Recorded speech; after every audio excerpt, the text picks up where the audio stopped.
Hello again, everybody, and welcome to another episode of Fun and Games Podcast. I'm Geoff Moonen. And I'm Matt, a.k.a. Stormageddon. And you're listening to episode 114. And this episode, we wanted to talk about the Metroid franchise. And Matt and I are both big fans of the franchise, but there was another big fan that is a part of the certain POV network that we wanted to have on here, Alex LaVelle. Alex, it's so good to have you on the show. It's good to be had. We are excited to have you. It was funny. I always just thought of Alex as like the theater guy, because that's what a lot of the context of our conversations had been. And then as we geared up for Metroid Dread and some other stuff, he's just constantly posting in the video games channel. I was like, oh, you're a video game nerd too. Excellent. I saw the custom GBA stuff you're doing, and I have just drooled and coveted. It is one of the few silver linings to the last year and a half.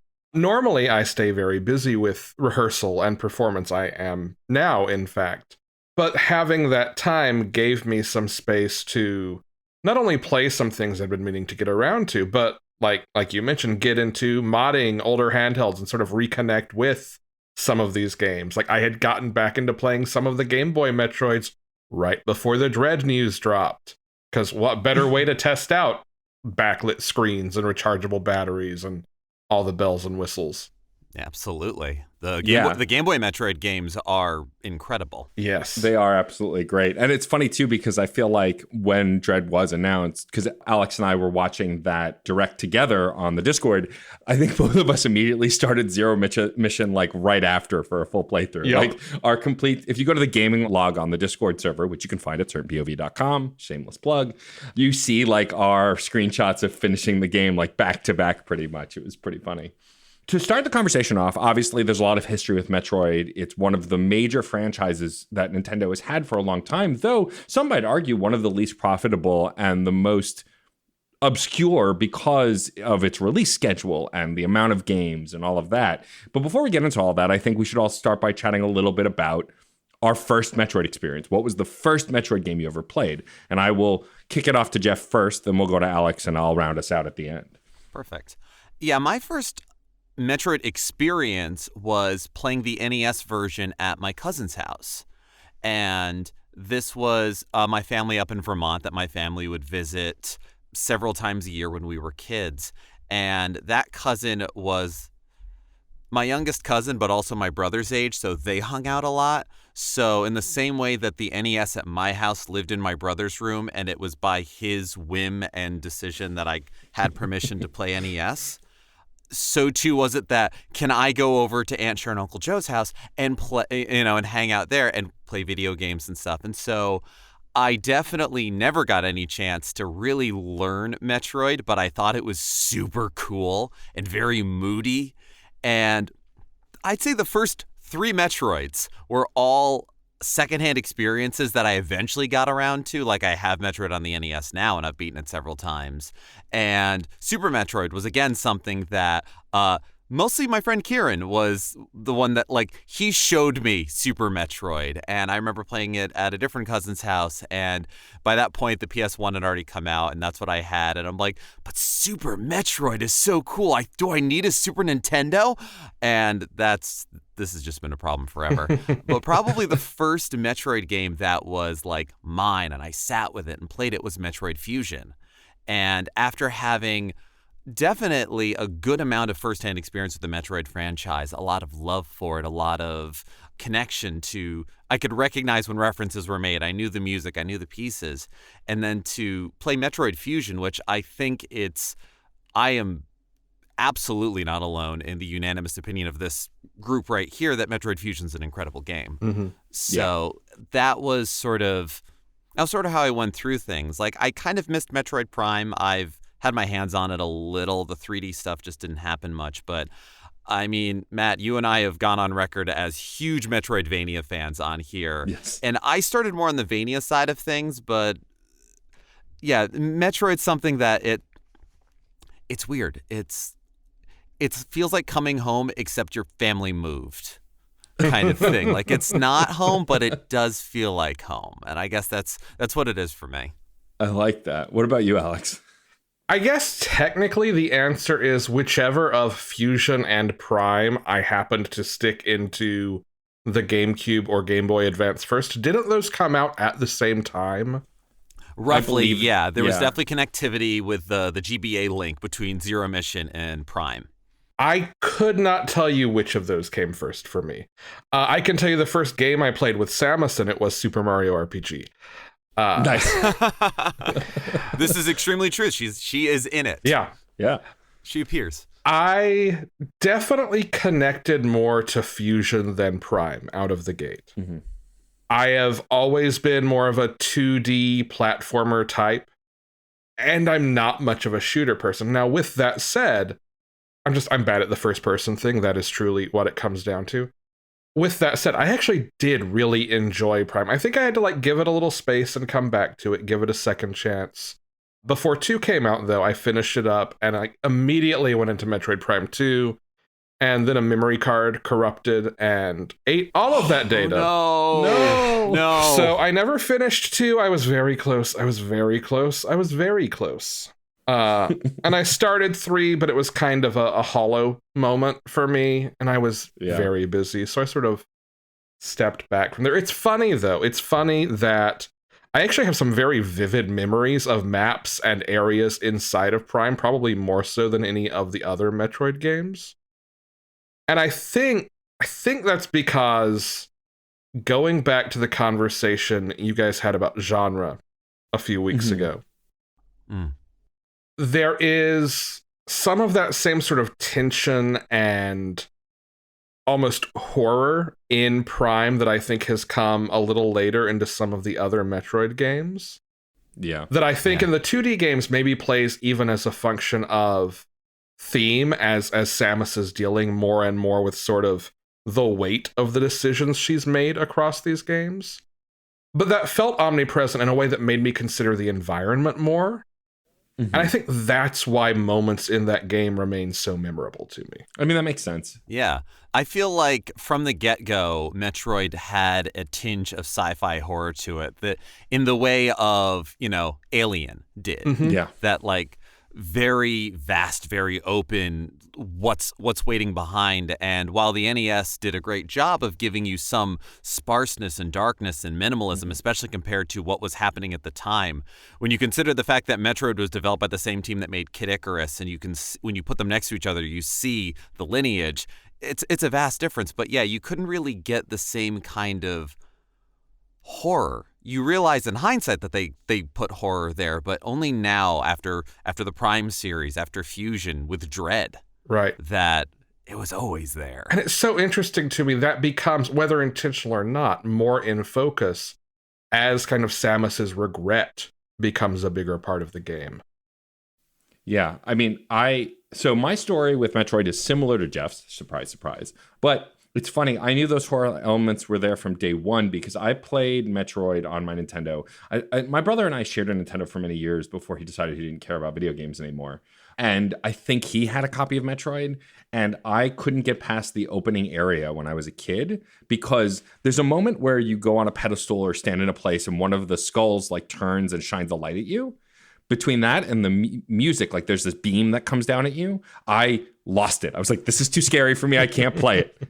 And so I'm like, all right, I am done. And it wasn't until Super Metroid. Super Metroid is definitely the first Metroid game I played and beat. But my earliest experience with Metroid was this is a horror game. And it wasn't. And then going back to Super Metroid, I was watching Some Call Me Johnny talk about this recently on his Super Metroid video. The title screen is a massacre. The title screen is a horror scene. There's actual corpses on the title screen. I remember he says that. It's like, whoa. And Johnny said he didn't register until he played the game, and I had the same experience. I was like, oh, this is a cool opening screen, the bright colored Metroid in the center. And it wasn't until I started up the game and went, oh God, something bad happened here. But I will also say that Super Metroid, I don't think I owned. I think I borrowed from a friend. The first Metroid game I also owned was Metroid Fusion. I bought it with my own money. I loved the series and was so excited for it. And I, like Geoff, also missed the Metroid Prime series Well, the GameCube generation, I was a stuck-up brat. And so, like, for the same reason I never played Wind Waker, it looks like a kid's game because I'm a fucking moron. Same with Metroid Prime. I was like, these should be 2D games. 3D games are stupid. I'm not playing Metroid Prime. And I've since regretted it. And as a point of pride at this point, I'm holding out for the eventual Metroid Prime trilogy that is definitely coming out. It's just a matter of when Nintendo wants to release it. But Fusion was also the game replaying recently, as I and Alex and Geoff have all replayed it relatively recently, is when I really discovered, oh, this is a horror game. The first time you see the X, it's terrifying. Mm-hmm. There were bosses I forgot about, like I don't know what to call it other than the junk computer virus boss with like the dripping face, like completely like Undertale shit with that. And so like, it's really interesting to me to come back to the series now and see the horror elements that were always there and are absolutely in there in Dread, which we'll talk about a little bit later. And I think, you know, I've always loved the franchise, but I've also played the side games. I played Metroid Pinball, or was it Prime Pinball? I can't remember. It's Metroid Prime Pinball. Pinball is important in this house. I know the titles. I've also never played Metroid Prime, but not only did I play Prime Pinball, but I also played Prime Federation Force, which is like a spin-off that had on the 3DS, I think it was. Yeah. That had nothing to do with... You're one of those 8 people that just went, sure, let's be robots. let's try it. And like, I feel even worse not having played Prime because I played those games. Pinball was really good, though. Nintendo knows their pinball games. But yeah, I've always loved this series. And like, I mean, Alex was with me during that Direct when we were watching it together. When they announced Dread, which I never heard the rumors about Dread or Dread, like, getting canceled. Like, I missed that somehow years ago. And so when they announced that, I was just like, Metroid 5, a sequel to my favorite Metroid game of all time. Like, I lost my mind. I just didn't think we would ever see it because Prime 4 was in the conversation since the start of the Switch, even though it keeps getting pushed back, and Prime had been the predominant series for so long. I felt like folks forgot about the 2D stuff. Yeah. And it's very funny. I was thinking about this beforehand, that when you think about Metroid, you think like, oh, they haven't had a lot of games, but they've had a few. And to realize that kind of there is a period of time where Metroid was running almost concurrently with Legend of Zelda as far as amount and style of releases. They had their NES release that was very game-changing, no pun intended. They had a Game Boy release. Their second game kind of added new elements and changed things up. The Super Nintendo release was a watershed moment for both the series and would set so many tones. And then they just kept making Zelda games. And it's just that there were those long periods of seeming inactivity, and you don't quite put Prime in there. And because Samus is Samus the entire time, it's not multiple bounty hunters, I guess that's also why you can't do dozens of them, but I don't see why not. I don't know. It's just interesting. I will also say that I never played another M because of the horrible backlash about it. And I may at some point try it, but that's also a game I missed, but I barely count it because most people don't count it. I have played it. I not to completion, but I have played a good chunk of it. And can I tell you something? I remember nothing of it. That's damning. That is damning. One thing I do want to say about Metroid, though, that's really interesting, the 2D games at least, is that something I realized recently is there's never been 2 Metroid games on the same platform, new Metroid games. The only time it happened was with the Game Boy Advance. But like Nintendo was Metroid, Game Boy was Metroid 2, Super Nintendo was Metroid 3, Game Boy Advance was Metroid 4, and now the Switch is Metroid 5. You know, we had both Fusion and Zero Mission on the Game Boy Advance, but that was a remake. We also had 3DS Metroid games, and then Samus Returns remake on the 3DS. But again, it's a remake. Original titles have never been 2 on the same console. And I think that's really fascinating because I don't think there's another franchise that exists that's done specifically that kind of pattern. Certainly not Nintendo franchises now. And it just seems kind of wild, right? Because you assume a franchise that's popular will get... And I guess this gets into... when we can start talking about the lineage of Metroid. Metroid is considered one of the lowest selling franchises. I saw a statistic the other day that it was either Metroid Prime 1 or Metroid Fusion sold as much as one of the highest selling Metroid games as the lowest selling Zelda game, Spirit Tracks. Like 2.9 million or something. And like, that's just astonishing to me because in my head, it's always been a much more popular franchise. I wonder, and I'm sure I'm not the first person to ask this question, is the reason we're seeing Dread now, if Metroid is kind of For a Nintendo franchise especially, I'd say probably on the harder end of the spectrum. Mm-hmm. How much does the success of roguelikes and Souls games make this feel more viable to sell? Yeah. Especially if you take into account the remake of Metroid 2 on the 3DS coming out in a time that would have put it in development alongside what? Dark Souls 3 just around or after that? Yeah, I was very curious that it was released as a 3DS title when Switch was already a thing.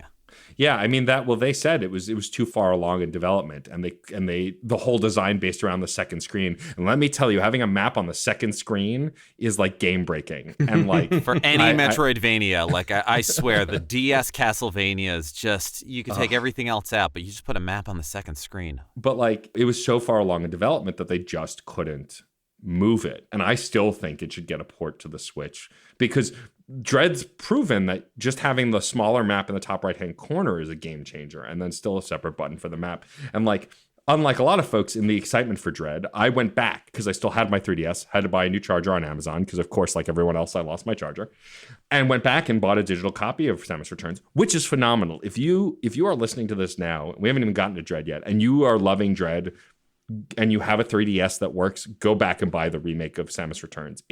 First of all, it's got the best Ridley fight in any of the games. It's one of the coolest Ridley fights. And I'm not even going to say where it appears.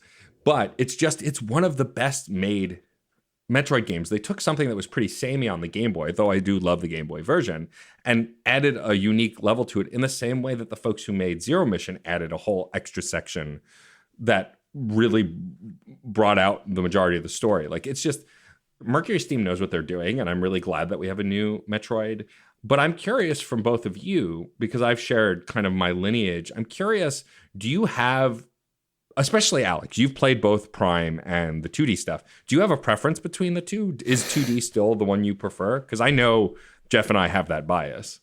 No, I think absolutely, in most cases, the 2D is going to be what I prefer. And I think, again, in general, when you put something in first person, I actually kind of struggle to parse the visual language of those games.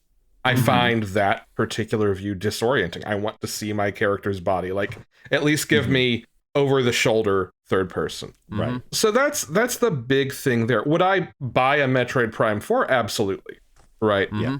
I would love to see more of it, and I want to go back and revisit 3 at some point. I've had the itch to go get one of my parents to find and mail to me my GameCube and Wii copies that are still sitting in boxes in their house from a couple of years ago when I bought a house and moved, and stored stuff in their house to get it out of my way to make that process easier. Then a pandemic hit. Poorly timed on my part. Like, I've had the urge to find those again and revisit those and finally play through the third in earnest. And I think there's a lot that actually really works well about Metroid in that kind of genre, with that kind of gameplay. The closest other touchstone for me is it's like playing Arkham Asylum, the first of the Batman Arkham games, that yes is so much in my mind a 3D Metroidvania game without absolutely. Extremely ever claiming that badge explicitly. Leaving the question of best out of the room, like, that's my favorite Batman game because that is the one where I feel like I'm learning the environment, I am learning all of these tricks, and I have this special knowledge that Batman would have of this place. So all of that is to say, I think there's absolutely a place for it. I'm absolutely here for Prime. But anything that is 2D kind of platforming, that's comfort food for me. Yeah. And we operate the same way on this show. I think also something that I want to talk about that makes Metroid as a franchise more interesting to me than a lot of other games, and we already see it in the newest game, is sound design and music. Metroid does a lot with a little, and one of the things that I think Geoff would agree makes, and we've talked about before, I think, that makes Metroid 1 scary is not the game itself, but it's the environment, the sound design, and the music. It's got this kind of creeping dread to it. Pun intended, I guess. It is the most atmospheric Nintendo franchise. And I want to bring into the conversation in this moment Dread as well, because I have noticed in it the things that game does with the camera and how far out or in it zooms very much works in the same way as any sort of sound design or environmental design in earlier games, alongside those elements, of course, in this game. Yeah, I mean, the transition from the 2D side-scrolling in Dread to the cutscenes is so goddamn seamless. Mm-hmm. It's astonishing to me. And like, I know we have the tech to do that. Other game, Uncharted made a career of doing that, right? But you get so used to it being one way that whenever it switches on you, it still feels like a magic trick. It does. And like, I think that's the best way that Metroid does its storytelling. And by the way, we're going to talk about Dread and our initial impressions, but we're not going to spoil anything. We're not going to talk about specific bosses or anything.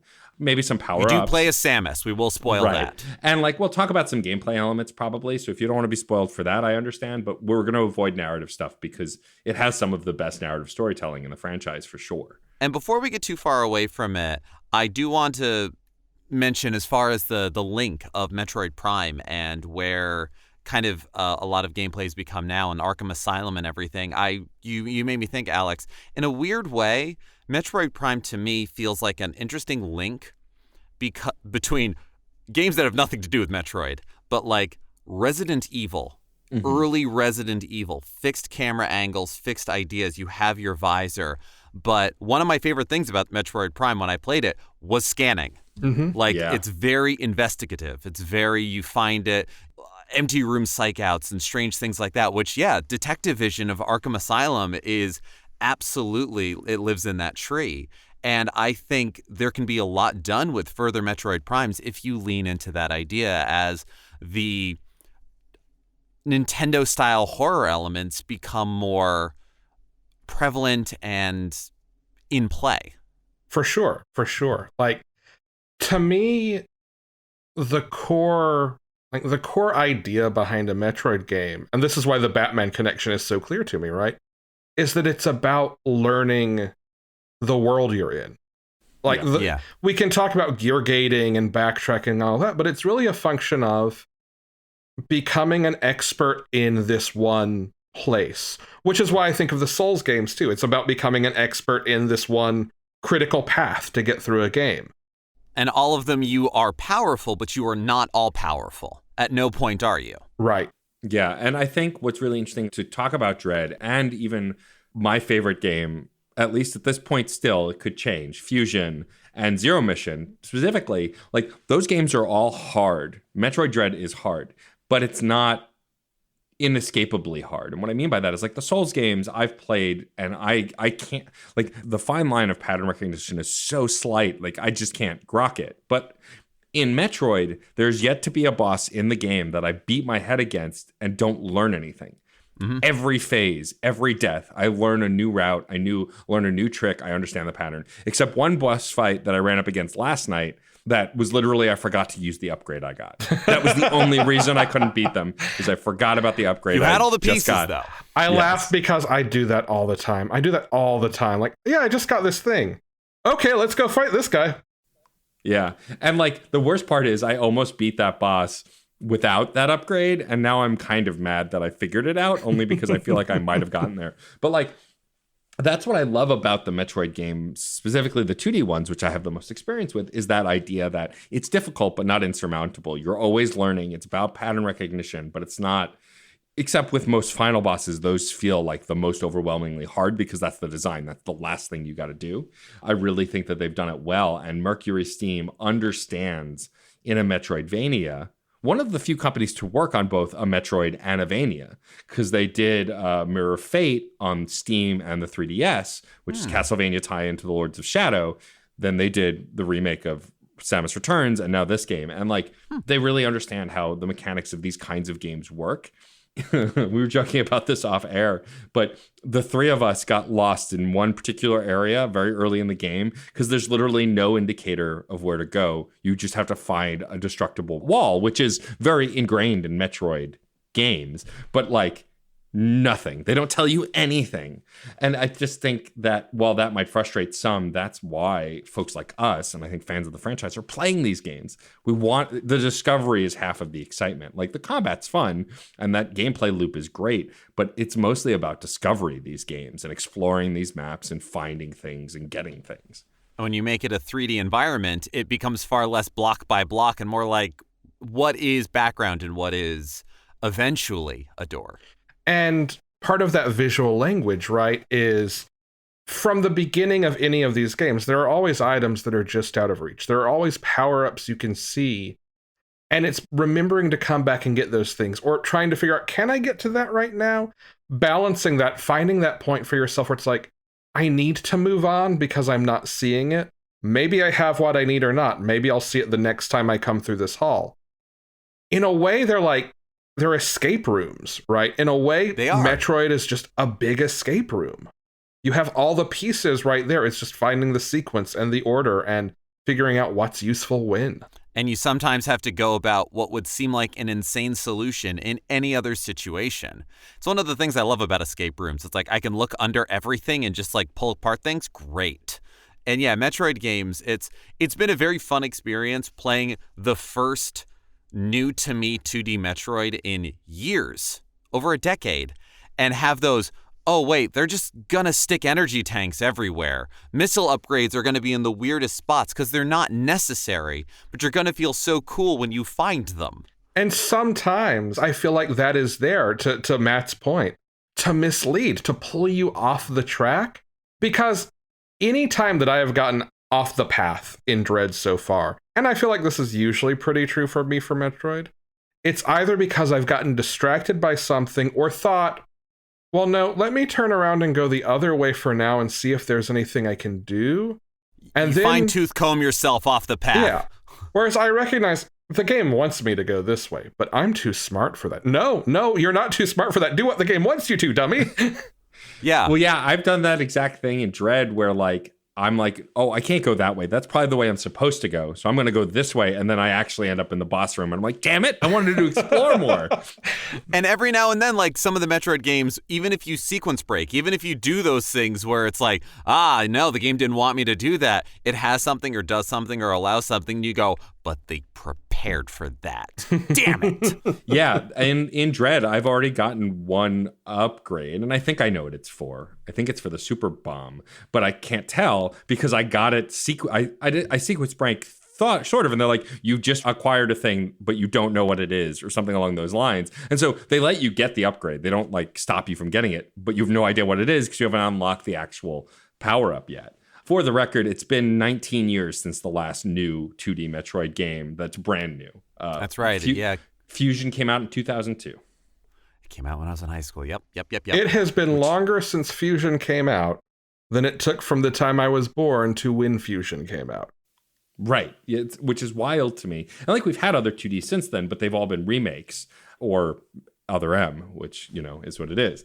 I think that what's really fascinating also about Dread and what's fascinating about Mercury Steam is, so in Samus Returns, the remake, they added a new ability that Samus has never had in the games, a counterattack. Certain enemies will like shine for a sec and attack, and if you press the counter button at the right time, you counterattack and do a more powerful attack that instantly kills them 9 times out of 10 or stuns them. It's brilliant. It works great in Samus Returns. And now in this new game, they also added a slide. So you can get to some low paths before you get the morph ball, but not all of them. And both feel so natural to Samus's gameplay that like now when I went back and played, I think Fusion after I beat Returns, the remake. And I was like, I love Fusion. It's my favorite game. This game needs a counterattack. Like it just feels so core to Samus's combat style that like now I want them to just let Mercury Steam remake Fusion and Super.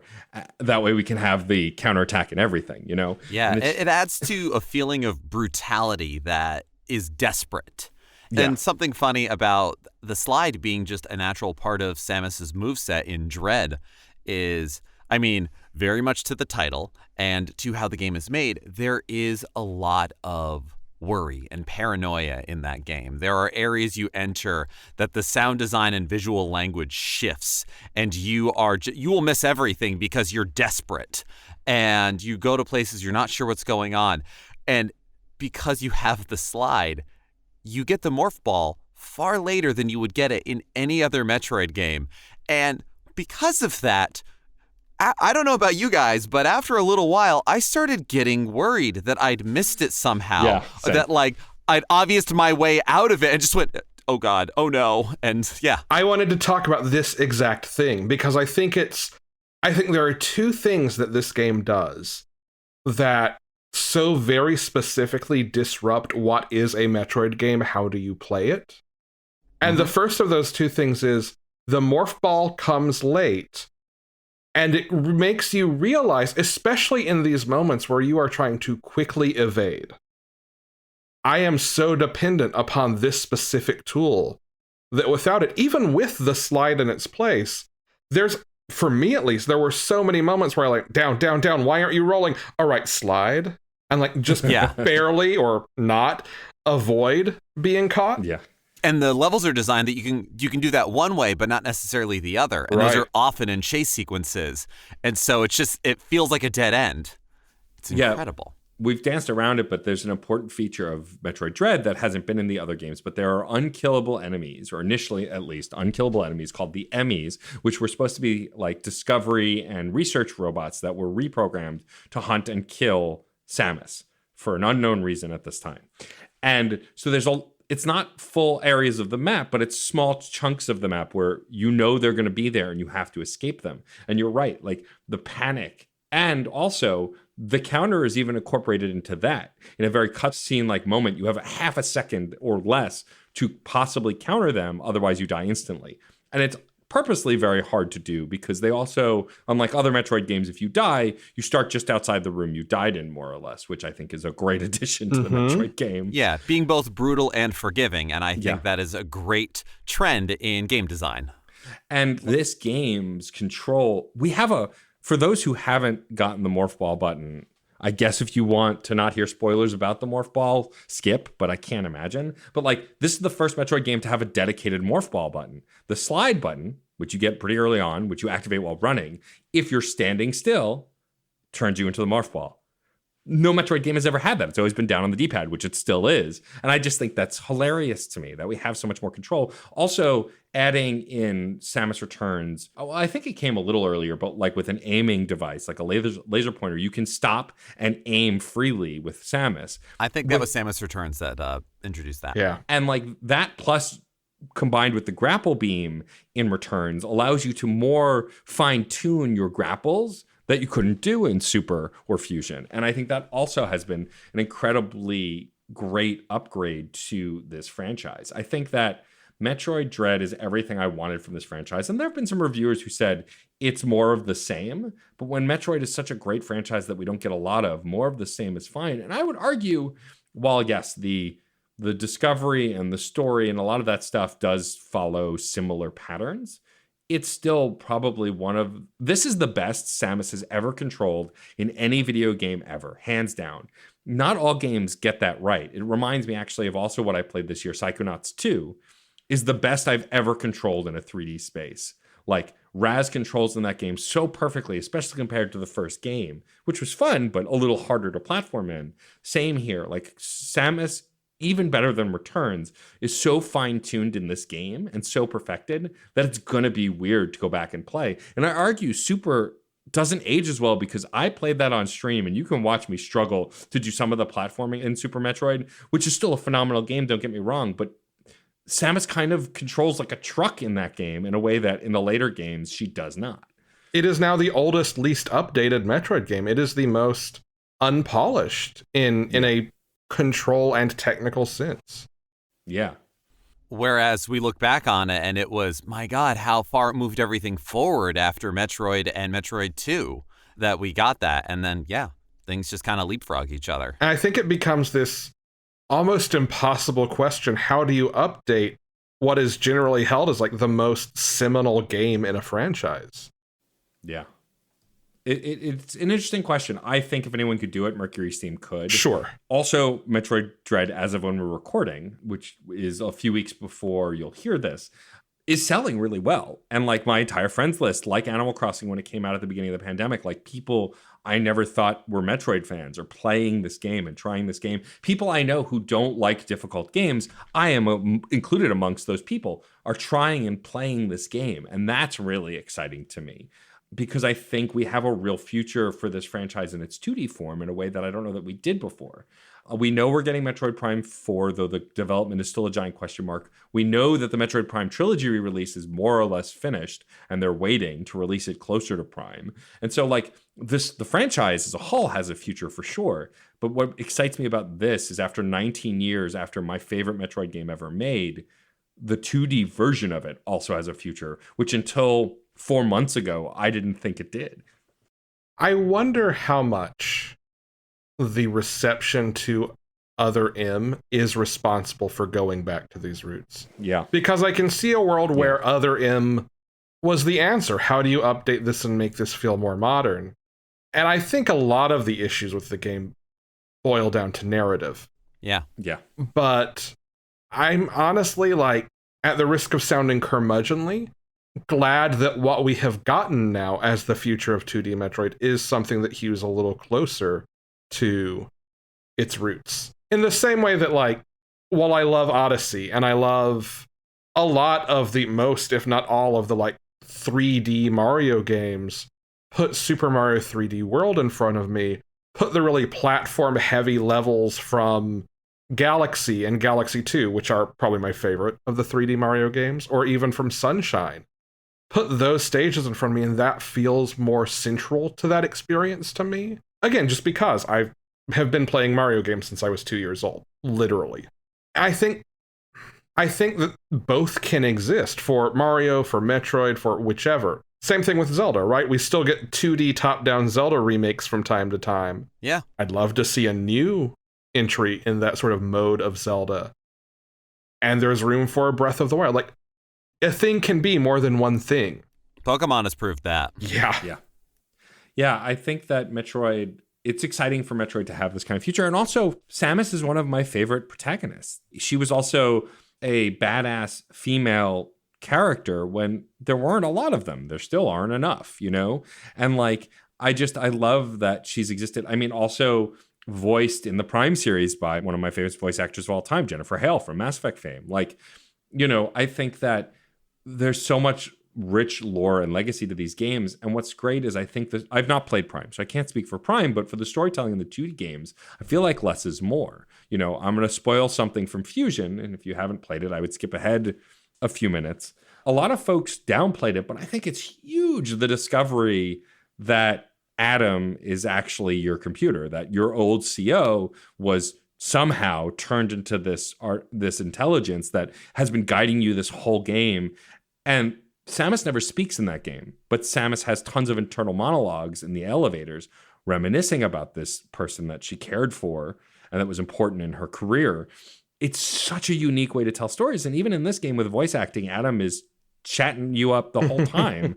Like, he's still a guiding hand, but it's mostly story through environment, not story through telling you. And I love that about this franchise. And I think, you know, Mario's also always kind of done by doing and not saying, but it's always felt more akin to pantomime and kind of like comedy than like serious storytelling, which is fine. I think the pantomime in like Super Mario RPG, which you mentioned earlier, is some of the best storytelling in video game history. But what I love about the Metroid series is it's about learning as you go in a very similar way that the Dark Souls games do. You know, I think that it's a great way to tell stories if you do it correctly. I mean, yeah. Before we move too far away from it, I want to go back to the second thing I think that this game turns on its head in Dread. Yes. And this is too the Emmy chases and the panic of those moments of trying to escape. As much as the experience of Metroid historically is learning this map, referencing back to a map, checking your path and making sure you're going the right way. And maybe I'm just telling on myself here. I, a child who is easily startled, forget that I can check my map when I'm being chased by an Emmy. No joke, my phone rang earlier while I was playing, and I hit pause in the middle of a chase, and I'm like, oh, right, nothing ever said I couldn't do that. I could have done that all along. But in those moments of pursuit, that's not what I'm thinking of. I'm thinking, which path can I go on? Which path? Keep moving, keep moving, keep moving. What is an escape for me? And it kind of breaks that reliance on the map. And it does that in a way that, for me at least, means when I get away, I've got to stop and I have to recenter and I have to think about, okay, Is this the door I remember coming in through? Yes. All right. What did I learn about this path? I never look at the map for that. The map is not helpful to me in that. It's very fight or flight, very much, okay, here's what I did. Let me try it this way this time. Go. Hope the Emmy's not in a really inconvenient place, or that I can pull off that split-second timing to escape, which I think I've managed 5 times. I haven't pulled it off once yet, so good on you. Single digits for sure, me too. Just enough to prove Adam wrong about it being 1 time out of 100. Yeah. Don't tell me what to do, weird machine voice. Yeah. I'm my own machine voice. But I love that it takes away that very mechanical moment of, let me check my bearings. Yeah. And especially when Metroid often gives you, boss fights are within rooms. Maybe a large room, but still a room. And there is a little bit of explore and find the pattern. But when you are exploring hallways and spaces and everything else, it is much more methodical. And I'm definitely with you, Alex, on the fact that during those sort of split-second things, those quicker moments, I do remember that I can pause, but I don't like to because it is so much about momentum. And there is such a thing of timing of when you unpause and that half second or whatever fractions of a second between unpausing and moving again and having the sense of where you're going and where the joystick is, it's never worth it. And so, I definitely have those moments of all right, I'm about to go into an Emmy chamber. Let me look at the map. Let me look at where I'm going. There's one early on where you need to go to a specific spot within the chamber to activate something. But to activate it takes time. And fortunately, your progress carries over. But it did mean for me having to do several attempts of okay, let me make sure that's good. Go in. Where is it? All right. I can get a sense of where it is over there. Go! Very stealth game, very Metal Gear Solid or anything like that. And following the dot on the map definitely made me think of original Metal Gear Solid looking at the radar. But you just do it and it is such a different feeling and it's such a different pace than you would expect from Metroid, but it just feels so natural. And I think it highlights how smooth the controls are now. You could not have done that, I think, without it being frustrating in any previous Metroid game, other than maybe Samus Returns. And we've all done some crazy stuff in Super Metroid, but you couldn't do this. Yeah, and I think what's really interesting, comically, there have been times when I've gone into an Emmy room and and this leads me to talking about some other abilities you get in this game that are new to Samus Returns, the remake, but not in the other previous games, is you get an Aeon ability to cloak very early on, and there'll be times I'll enter an Emmy room, I'll cloak because the Emmy is right there, and then they just crawl around the same platform in a circle for a little while, just taunting me as my timer runs out, and it's one of those things that drives me crazy, but it's by design. But the Aeon abilities that they added in Returns and then in this game, some of them are just pure utility to help new Metroid fans, like the pulse scan that shows you blocks that can be destroyed, which some people say is a crutch, and I can see why. It's but the X-ray I don't know. cannon, whatever. It's literally, it's allowing you to see things that you can't find. So if you're stuck, you have something to use, and you don't have to use it in the same way that we've gone on and on about difficulty in Dark Souls. They add an easy mode, you just don't have to use it. But I love these features because the cloaking is so not anywhere in any of the other Metroid games, but works so well for those Emmy rooms. You don't really use it anywhere else, but it's so brilliant to be stealthed and see that. It also creates these unique situations where you have to learn, okay, I can cloak, but that's not broken. That's not life-saving. That's not going to guarantee you get out of it, because what happens when you, I don't know, drawing from experience, hop onto this sort of short ledge, this very narrow ledge that has room for you and an Emmy and nothing else and no escape, and there's nothing to grab onto, there's nowhere else to go, and you're invisible, you are up against a wall, and if it makes the slightest contact with you, if you haven't left yourself enough room, you can't get away from it. You just have to hope that it doesn't grab you. Yeah. These things are powerful when compared to previous titles or previous environments, but when the game is designed with these abilities in mind, you get new experiences like that. And that is how the series evolves. Yeah, absolutely. Also, when they get you, it is insta-death, right? Unless you manage to pull off the block, it is insta-death. But to the earlier point about having it pointed out, this game starts with dead bodies on screen. The shock of watching this robot impale Samus with a blade, that feels like one of the least Nintendo things I've ever seen, but still of this world, right? Like, it was shocking to me. Yeah, absolutely. And I think that it's fun to see this franchise grow in that way, and seeing returning faces in this game that we've seen in previous games, as well as new bosses, new villains, and like so many great callbacks in it as well, both to old games and moments in the same game. Like, there is, I'm not going to spoil, but there's literally oh, pay attention, this is going to come back later moment with a giant creature that you know nothing about. And I love that.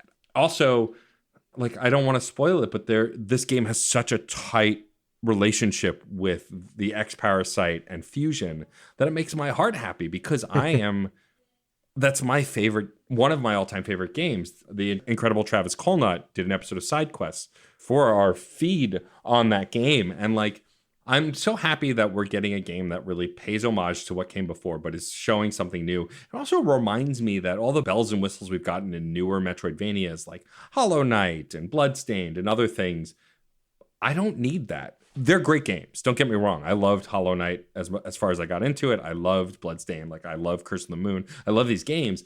But there's something about the classic that does it right, that makes it feel, like Geoff said, like coming home. And I'm glad that Nintendo is here kind of proving, yeah, we can still do this and we can do it well. Because yes, it does have some things that are very on the nose, but I've never been bored. I never felt like it was rote. I am just in and constantly thinking about the next time I can play it when I'm not currently playing. Well, it's very funny that when you think of any other long-running Nintendo franchise, yeah, they're paying homage to the X-Parasite because it's a direct sequel to that game.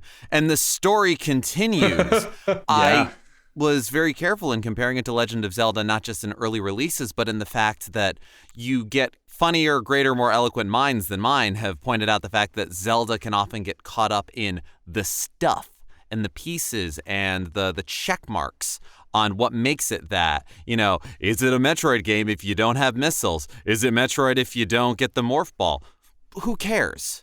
A lot of people care, but the fact that Zelda titles give you a different Link, so if it retreads ground, it's legend. Mario games have been set for a long time that this is essentially pantomime. They all go go-karting together later because this is essentially a video game theatrical troupe for us to enjoy these games. Kirby, it's the same Kirby, but I don't know if Kirby knows what consequences are.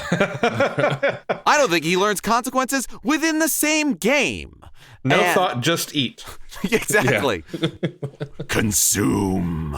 Be friend-shaped. Right. Someday we're going to do a lore episode about Kirby and talk about how he's actually a confirmed elder god that could destroy us all, but rather eat and be cute, which is canon in the franchise. Please understand that we are always making that episode. Any space between these episodes being released, that is happening because that is how Kirby exists. But this is one of the bigger Nintendo characters that is a long runner and actually it's the same character from game to game, and there is story, narrative with consequence and build. So the very idea of what happens in Super Metroid is bittersweet. All of those wonderful storied moments, everything that happens in Fusion from the beginning to end has ups and downs and carries over. And so you still have old strengths and weaknesses from Metroid Fusion into Metroid Dread, even as you start the game remembering the oldest rule of video games, birds are jerks. And they just want what's best for you, birds are jerks. And so it is so strange to see that, and to see a franchise that is popular yet is the lowest selling for Nintendo. You think there's not a lot of fans, but the ones that are very fervent. And the weird turnarounds and things that have happened, again, consequence, but that's meta. The result, though, of that history, of that building, of that lore, and I am going to be probably frustratingly vague here because I don't want to tip anyone off to anything that might be bordering on a spoiler. Fair. But there are design elements through this game that really have me sitting in just like the conspiracy theorist red yarn room of my house going, is this the twist that's coming? is this going to happen? Am I seeing these like common design elements on X and Y that are meant to tell me something is not what it seems? And I don't know. I don't know if that's going to happen or not. But the fact that there are these elements of history that come to the table, the fact that Samus changes and grows and has both physically and mentally and emotionally, right? Like, she has been bonded with Metroid DNA. She has gone through this history with the X parasite. All of these things add up and mean, well, they could do these new things as a consequence or something totally unrelated. And there's so much fun for me in that guesswork. I love that kind of thing where it's not obvious, but it's also possible. Yeah. I think this franchise is rich for that, and I think it's the way they tell the story. I mean, look, there's one caveat with all of this, which is the cliche that's in every Metroid game. And, in Dread, they probably do the best way of explaining it. But like at the start of every single Metroid game, Samus loses all of her upgrades. And like Fusion did a good job of that. She was almost killed and lost her suit. So like that makes sense. And then in this one, there's also... I don't want to spoil it, but they also kind of try and explain it. But the reality is, it's a very loose framework to make you want to hunt for those abilities again, which is fine. I just think it's very funny that that's the one thing that has stayed from game to game. And while people like to call realism and what's canonical in other games, nobody questions that. They just go, well, that's Metroid. And I love that because it is. There's never been a Metroid game where you start with all of your abilities. You always have to get them again. We live in a world of a 6.5 foot tall woman truck, Space Marine. I love it. Don't explain why explain it. Sure, fine. But it doesn't matter. It doesn't matter. Look, we all live in consumer electronics culture. We recognize planned obsolescence. Occasionally, we have to go grab upgrades. I would love if they turned it into like bad firmware upgrades. There was a recent a Tumblr post, because yes, I'm on Tumblr, that was just coming up with some hilarious possible explanations in light of Dread's release, and I think one of them was absolutely firmware updates. It's incompatible. My power suit is still running on Vista just so I could use the morph ball. I had to update. There's a lot that could be done with that. That's why it took 19 years. We needed Samus to upgrade to a 64-bit operating system. Yeah. Exactly. And I feel like there can be in the hopefully future Metroid releases certain shoulders to stand on. Certain, you don't have to roll it back so far. We all played the first Mega Man X, and it was fun finding all of the armor capsules and getting everything. But you know what they did in all the later ones? They just gave you the ability to dash from the beginning. And they explain it with a pacifist robot and being like, I don't want to have all these weapons of war, but that sweet dash is pretty cool. There's probably a few things that Samus can just have for however they explain it, but I don't know. I'm not the one making these games, but I am going to keep playing them because they've been great so far. Yeah, there's one other mechanical thing I want to shout out before we start to wrap up that this game did that I guess could be considered a spoiler, but it's literally about Samus's weapons. In every other game, you've had to switch between missiles and super missiles. This is the first game where you get the super missile upgrade, and it's just all missiles are now super missiles. So all of those missile upgrades you've gotten are now your super missiles, and they don't look different. They just do more damage. And I love that. I think that's a brilliant. It was a thing that, like, for part of the exploration that I understood that I would agree was obsolete, and that overlapping it makes more sense in this new game. I am not to that upgrade yet, but I love that. I am so happy to know that because frankly, the act of having to remember which missile I've toggled onto, did I hit select one too many times? Did I just waste my 2 super missiles? Right. I'm so glad I don't have to deal with that. Before we hit the end of this, there's something I wanted to mention too. Sure. Does either of you remember, and I just Googled to confirm that I did not invent this somehow. Okay. The comment made during the reveal, or maybe it was a Treehouse event afterward, that Metroid Dread is the end of this story arc? Yes, I do remember that. I did not. I am so curious to see what that means. Yeah. Yeah. Because the Primes are direct sequels, but they also canonically, I believe, take place before any of the events of Metroid 1, is my understanding. There's somewhere They're somewhere weird in that timeline because They're there are interquels. Metroids in them, Yeah. but they are like, they have nothing to do with the ongoing plot of the 2D games. Right. Yeah, I think maybe they're between 1 and 2 or something, but yeah, it's Yeah. early on in the lineage. But like, yeah, these are all numbered sequels. Metroid 2 had 2 in the title. Super Metroid starts with the words Metroid 3. You know, Fusion starts with Metroid 4, and then Dread, though it doesn't show it, in the trailer for it, it said it was Metroid 5. Yeah, they said this is the end of the numbered entries. But they didn't say anything about it being the end of 2D Metroid or even the end of Samus's story. It's just this story arc, which could mean anything, especially since none of us have beat the game yet. Yeah, I think it's really fascinating. And honestly, like, I don't want to lose Samus as a protagonist, but if there was like other characters who became protagonists or like new characters, or like, I'm curious also to see how it evolves. Would the franchise change? Would it be not called Metroid anymore and called something else because the Metroids are extinct now? But they're not, because but they're not Samus has technically. Metroid DNA. So in a way, Yeah. Samus is the last Metroid. There's Because it was taken from the Chozo word for Ultimate Warrior, and Yeah. Samus has a connection to the Chozo, and so maybe that is the shift that occurs. And that's a great explanation as to why she doesn't have her equipment at the start of the game. The Federation has turned on her and taken all of her equipment, and now it's you against them. I want this. This only that's occurred to me in the true. I last like minute, that. and now I need this. I will share my conspiracy theory when we're done recording. There is a quote in this article I found from Yoshio Sakamoto, who is the series director. The series has chronicled the uncanny relationship between these Metroids and the heroine Samus, but this game will mark an end to that story arc. We're hoping fans of the series will wonder, what does mark an end to the story arc mean as they play the game? Huh. So we're doing exactly what he wants. Yeah. Good. Fine. We thought we were sequence breaking, but there we go. This is Metroid. They expected us to turn left there. They knew it all along. They knew it all along. How dare. Before we close out and before I let you plug, Alex, I do want each of us to talk about our favorite Metroid game. I think that it's important. I think we're all kind of in the same lane.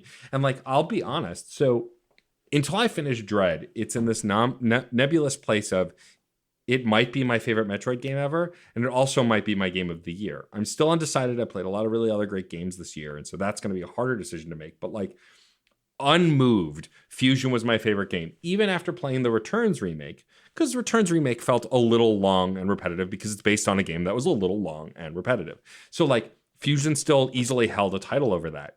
But I'm genuinely conflicted at this moment, and currently I'm enjoying Dread more than I've enjoyed any other Metroid game ever. But currently, my favorite game of all time, one of my favorite games of all time, and my favorite Metroid game is Metroid Fusion. And here's why. I feel like Metroid Fusion, for all of its repetitive and kind of predictable story beats, has one of the only games where you're constantly returning. Like, the areas are so siloed in a way that they weren't in other games. Like, you're locked out of areas until you get certain things in a very different way. The elevators don't work. One of the elevator gets destroyed, whatever.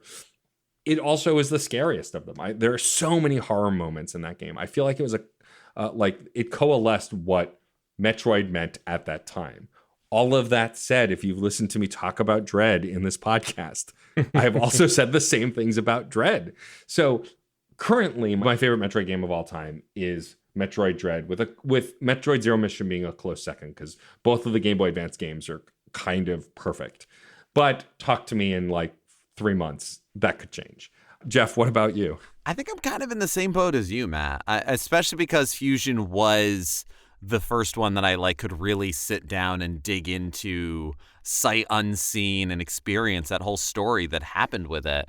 And it was a great balance of gameplay and story and narrative without it being too cloying or too suffocating, I suppose. And definitely playing Game Boy Advance and early DS titles is something of, I don't know, halcyon days for me, I suppose, of I loved those games, and I do. And Metroid Fusion was a great evolution of Super Metroid, a game that I also loved, that had its claws in me from it. I would have said Super Metroid, and then Fusion happened. And Right. and I agree with you with the Samus Returns. It's good. It's very good, and it's a clear dress rehearsal for Metroid Dread, and that almost does it service and disservice. Right. So it's something I will continue to enjoy, but also be like, but Dread's right there. And I'm very much enjoying Dread. I'm loving what they're doing with this. I love that one of the OGs of Metroidvania is doing what they're doing. And I'm sure there's aping going on, and I'm sure there's all kinds of other pieces where you go, oh, well, they saw this and went, well, why not?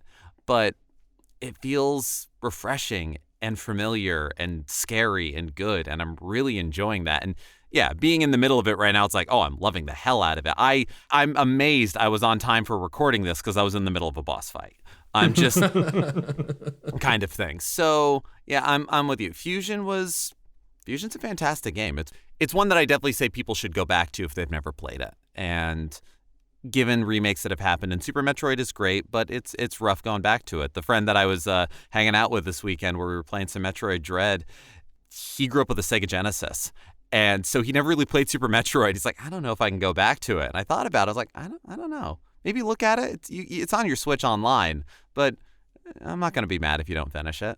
But yeah, look at it. But Fusion, there's a good one. Yeah, same answer for me. So instead, here's what I'm going to say. I'm going to ask a question. All right. Is Metroid the rare franchise, at least in its main series games, where each game actually builds upon and improves over the last? I mean, yeah, I would be inclined to say yes. I would argue right? yes, yeah. How many other franchises are that's true of, though? Yeah. Like, I think that's incredible if you stop and think about it. And I think it's because it has existed for so long and has had, in terms of that, so few entries. So technology and design philosophy has been allowed to evolve, and the game can simply be what it is. Yeah, I mean, think about other Nintendo franchises. Like, everyone considers Mario Sunshine to be a miss and then to come back with Mario Galaxy. In the Zelda franchise, everyone considers, Skyward Sword to be a miss as a dress rehearsal for Breath of the Wild. Like, and these aren't right or wrong opinions. These are just kind of the loudest arguments. All of these franchises have kind of had these quote unquote hiccups, even though they have their audiences. Whereas Metroid, it seems like that's not the case. It does seem like every game is better than the last. And I think that's what the strength of this franchise really is that way it evolves by only having one new game per console at this point. And if it means waiting for the next really good 2D Metroid, so be it. I mean, at this point on the Fibonacci sequence, we're about 30 years out. We should get it just after Elder Scrolls 6. All right, there we go. Exactly. All right. We got a timeline. Alex, thank you so much for joining us. This was a great conversation. I'm starting to think now that maybe for the next big panel side quest, we just need to do Dread, the three of us. Yeah, right. Is what I'm thinking. I'm here. But Alex, why don't you tell folks where they can find you on the internet and the kind of stuff that you're doing over on Certain POV? I am directly accessible on Twitter at Alex LaVelle 2005. I also record Panelology, which is a weekly comic book review podcast for Certain Point of View. That is at Panelology on Twitter. I have the Rob Thomas No Not That One Robcast, which has been on hiatus for a while. It's not gone. It just will come back when we're ready. When we are ready, it will come back. That is Not That Robcast on Twitter. And not on Certain Point of View for no reason other than it's not. Mine's at Yerk, which is a bi-weekly Animorphs reread podcast that has actually moved past the books and is now doing the TV show. Nice. Later today. Are you ever going to cover the Game Boy Color game? We've actually talked about it. Yes! We have, in fact, talked about it. I need to get my hands on a copy. Same.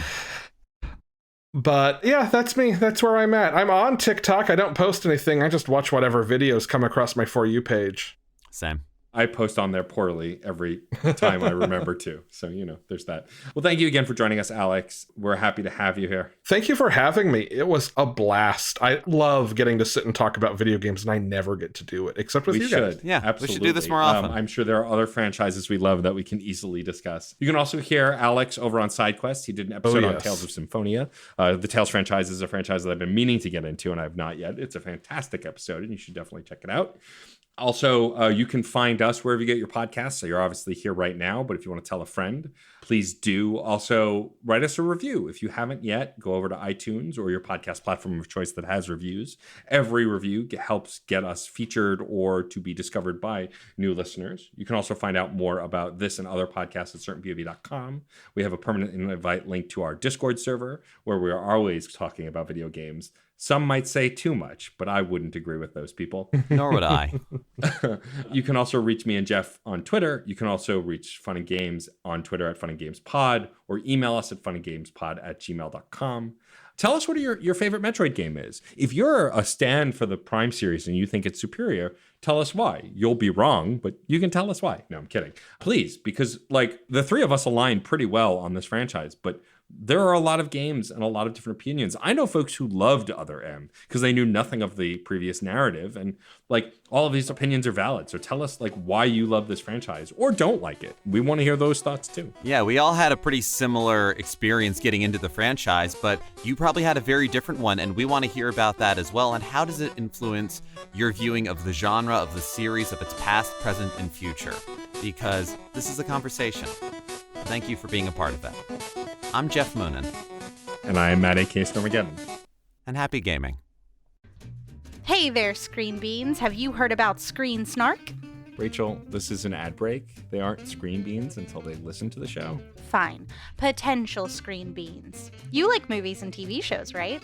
I mean, who doesn't? Screen Snark is a casual conversation about the movies and television shows that are shaping us as we live our everyday lives. That's right, Matt. We have a chat with at least one incredible guest every episode, hailing from all walks. We've interviewed chefs, Writers, costumers, musicians, yoga teachers, comedians, burlesque dancers, folks in the film and TV industry, and more. We'd be delighted for you to join us every other Monday on the Certain POV Podcast Network. Or wherever you get your podcasts, fresh and tasty off the presses.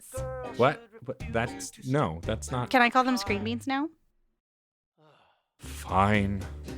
Screen Beans. So tune in and we'll see you at the movies or on a couch somewhere. 'Cause you're all Screen Beans now. You will be mine. CPoV. CertainPOV.com.